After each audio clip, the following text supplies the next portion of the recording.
Olá,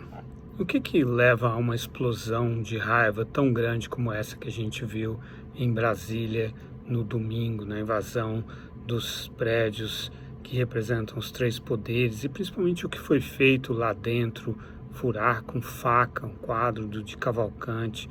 defecar, urinar, enfim, destruir.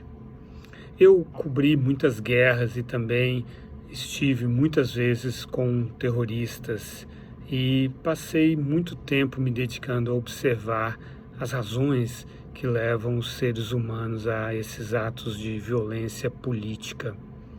E o que eu descobri é que existe na raiz disso um ressentimento, que é uma mistura de tristeza e de raiva.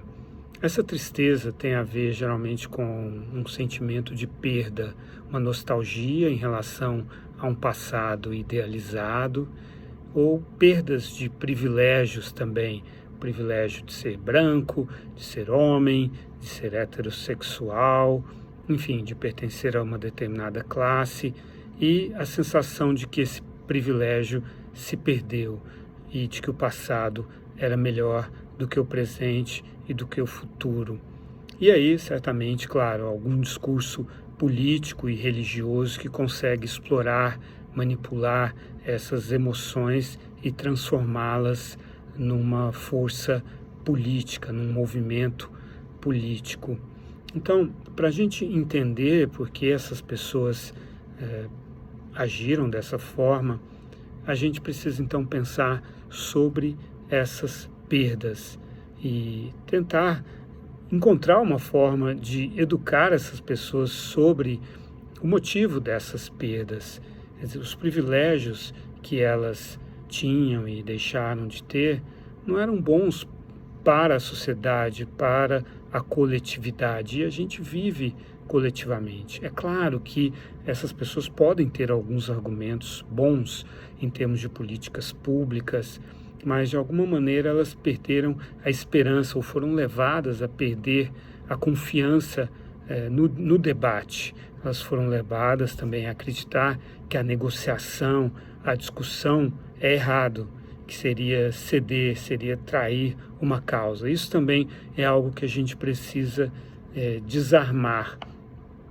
É claro que muitas vezes existe um componente religioso, líderes espirituais, religiosos, que sentem que um determinado grupo político os favorece, lhes dá acesso, por exemplo, a verbas, né, ao poder, lhes dão privilégios também, e aí lá entre as quatro paredes dos templos ficam tracionando essas ideias e também, claro, no WhatsApp, nas redes sociais, as ideias de que uma outra corrente política, um outro tipo de governo destruiria a religião e os valores morais.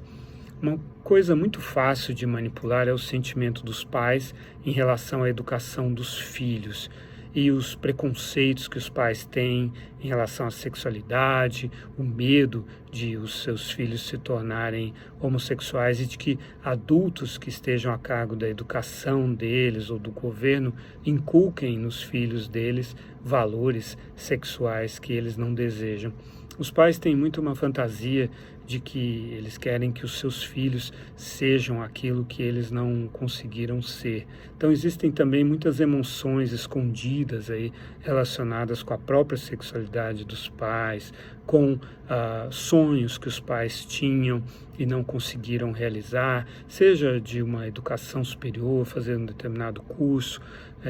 ter uma determinada profissão. Muitas vezes não são pessoas pobres, são pessoas que conseguiram ganhar bastante dinheiro, mas que não realizaram os sonhos e projetam isso nos filhos e também, de novo, isso tudo alimenta esse ressentimento, essa sensação de perda que se transforma em raiva e numa explosão facilmente manipulável, utilizável politicamente.